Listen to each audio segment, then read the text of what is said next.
Assalamu alaikum. I'm back with another topic, transport of organic material in plants. In my last video, we have discussed about the structure of xylem, phloem, how xylem and phloem are adapted for the transportation of the water, minerals and food. If you have seen the last video, which I am going to correct over here, the structure of the phloem, जिसके अंदर हमने discuss किया था कुछ 4 components, xylem vessels, companion cells, plasmodesmata, the pores were there, and yes, very important, the perforated plates or you can say the sieve tube plates were there. ठीक है, अब करना क्या है in this video, we are going to discuss how organic material, अगर आपको याद हो मेरी पिछली वीडियोज़ के अंदर मैं डिस्कस किया था कि plants are taking the inorganic material from the soils like sulfates, nitrates, phosphates, उनका फॉर्म इनऑर्गेनिक होता है and they are taking the inorganic materials and they intake through the roots, ठीक है, फ्रॉम द सॉइल और फिर वो convert करते हैं later on in the biomolecules. अगर आपको टर्म याद हो, ऑर्गेनिक मटीरियल में कन्वर्ट कर देते हैं बायोमोलिक्यूल्स. ऑर्गेनिक मटीरियल क्या है? By the help of the photosynthesis they are making the sucrose. और sucrose क्या है? ग्लूकोज मॉलिक्यूल्स है और ग्लूकोज काइंडली में कम्प्लीटली किससे बना हुआ है? हाइड्रोकार्बन से बना हुआ है. If you have studied the chemistry subject as well तो वो C6H12 और O6 की कॉम्पोजिशन होती है. तो glucose is a organic molecule. ठीक है, तो यहाँ पर हम बात करेंगे ऑर्गेनिक मटीरियल की जो कि क्या है? ग्लूकोज है, फूड है, सुक्रोज है. उसकी हम बात करेंगे किस तरह से ट्रांसपोर्ट हो रहा है. तो इसके लिए आपको फ्लोएम का स्ट्रक्चर्स बहुत अच्छे से क्लियर होना चाहिए, जिसके लिए आप मेरी लास्ट वीडियो को रेफ़र कर सकते हैं कि किस तरह से फ्लोएम का स्ट्रक्चर कम्प्लीटली अडेप्टेड है प्लांट्स के अंदर and how they are transporting that sucrose from the leaves to the rest part of the plant. ठीक है, वहाँ पर मैंने बार बार टर्म यूज़ किया था ट्रांसलोकेशन. आज थोड़ा डिस्कस करूँगी डिटेल में कि ट्रांसलोकेशन वर्ड हम यूज़ क्यों कर रहे हैं. हर जगह हमने टर्म यूज़ किया transportation transportation transportation. Why I am saying translocation. होता क्या है? हम कह रहे हैं ट्रांसलोकेशन. ट्रांसपोर्ट में क्या होता है? They are taking the raw material और फिर वो उसको यूज़ अप करते हैं डिफरेंट पर्पसेस के लिए. नो डाउट वो स्टोर भी हो रहा होता है. लेकिन लोकेशन का मतलब क्या है? ट्रांस मीन्स मूवमेंट, तो बात हो ही रही है. लेकिन लोकेशन का मतलब क्या है कि एक लोकेशन से दूसरी लोकेशन में वो मूवमेंट करवा रहा है. किस तरह से करवा रहा है? You can have a look over here as well. यहाँ पर मैंने फ्लोएम स्ट्रक्चर, क्योंकि हम बात करें फ्लोएम के अंदर फूड ट्रांसपोर्ट होता है एंड जाइलम के अंदर वाटर मॉलिक्यूल्स ट्रांसपोर्ट होते हैं, मिनरल्स ट्रांसपोर्ट हो रहे होते हैं. ठीक है, होता क्या यहाँ पर? ये लीफ का स्ट्रक्चर जिसको मेनली हम सोर्स कह रहे होते हैं, आगे हम थोड़ा हाइपोथेसिस डिस्कस करेंगे कि मैंने यहाँ पे डायग्राम ड्रॉ क्यों की है. ठीक है, तो सोर्स जो है, जो कि मेरा लीफ है, यहाँ पर फूड बन रहा है, किचन है ये प्लांट्स का, यहाँ पर फूड कम्प्लीटली मेडअप ऑफ हो रहा है by the help of photosynthesis through the process of we have discussed a lot of time. और फिर जो है वो जाता है सिंक में.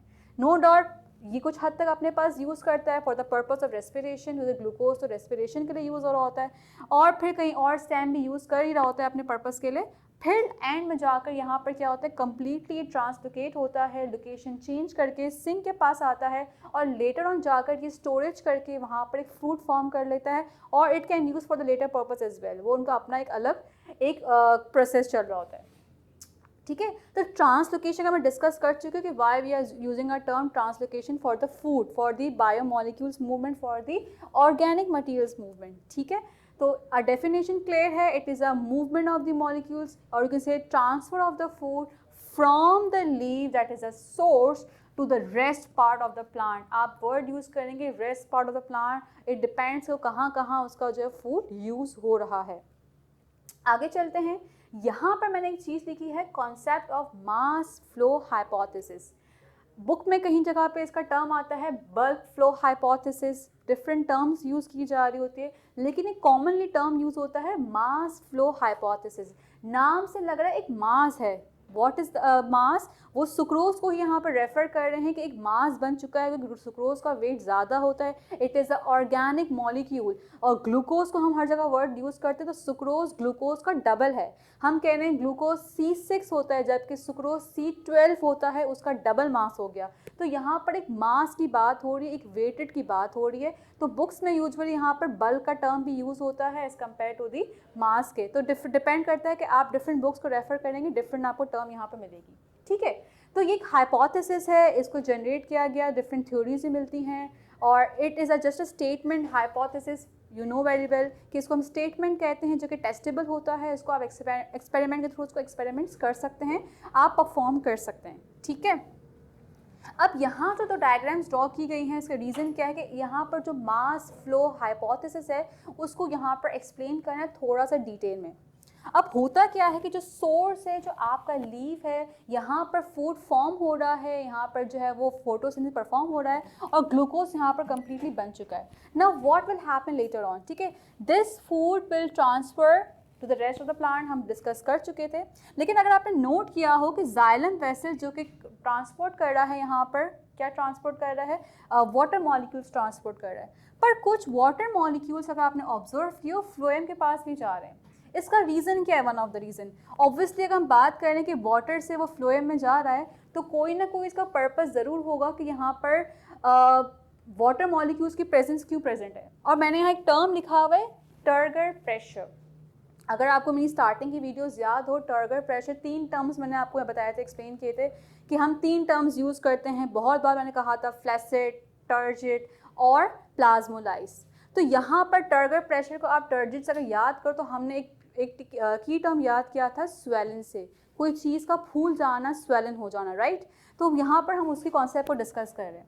अब हो क्या रहा है यहाँ पर कि water molecules are actually transferring into the phloem tube. अब सब जो है वाटर मॉलिक्यूल्स सब तो नहीं आ रहे हैं, वो अपने नो डाउट अपने पैसेज को फॉलो कर रहे हैं, अपने चैनल को फॉलो कर रहे हैं। मैंने डायरेक्शन भी शो की है from the downward to upward against the gravity, discuss कर चुकी थी मैं यहाँ पर, ठीक है। तो यहाँ पर क्या हो रहा है, रूट से उन्होंने अपना एब्जॉर्प्शन कर ली है, उन्होंने जाइलम वेसल को दे दिया। अब जाइलम वेसल का काम है कि वो स्टेम के थ्रू डिफरेंट पार्ट्स में जाकर वाटर की मूवमेंट करवाए, ठीक है, ये इनका अपना काम है। लेकिन कुछ वाटर मॉलिक्यूल्स जो है वो फ्लोएम के ट्यूब्स में भी आ गए हैं। रीज़न क्या है? To just create a turgor pressure. आपको यहाँ पर एक की टर्म याद करना है, to create a turgor pressure. क्यों टर्गर प्रेशर क्रिएट कर रहे हैं?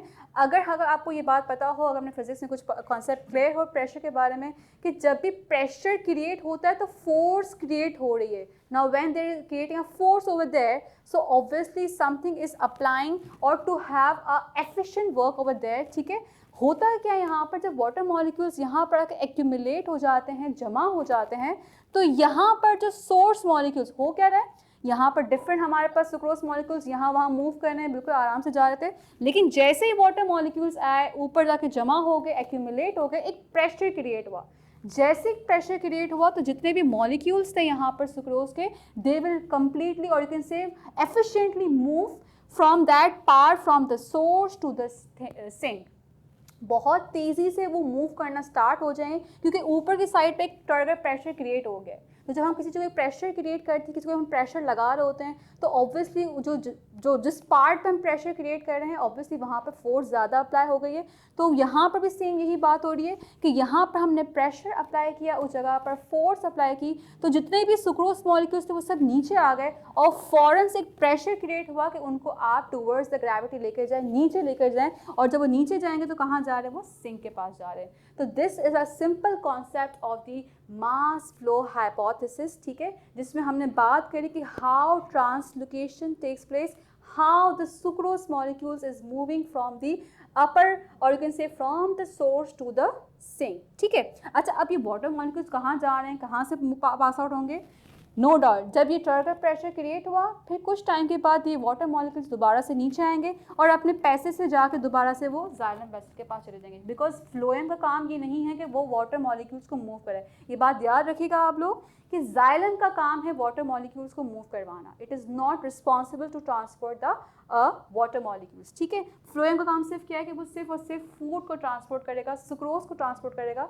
वो जो है वो जाइलम के जो मॉलिक्यूल्स है, वाटर मॉलिक्यूल्स या मिनरल्स, उसको ट्रांसपोर्ट नहीं कर रहा है। I hope that you have understand the concept of the mass flow hypothesis. इंशाल्लाह I will continue another video जिसमें I will discuss about the transport system of animals. इंशाल्लाह। अल्लाह हाफिज़। Thank you so much.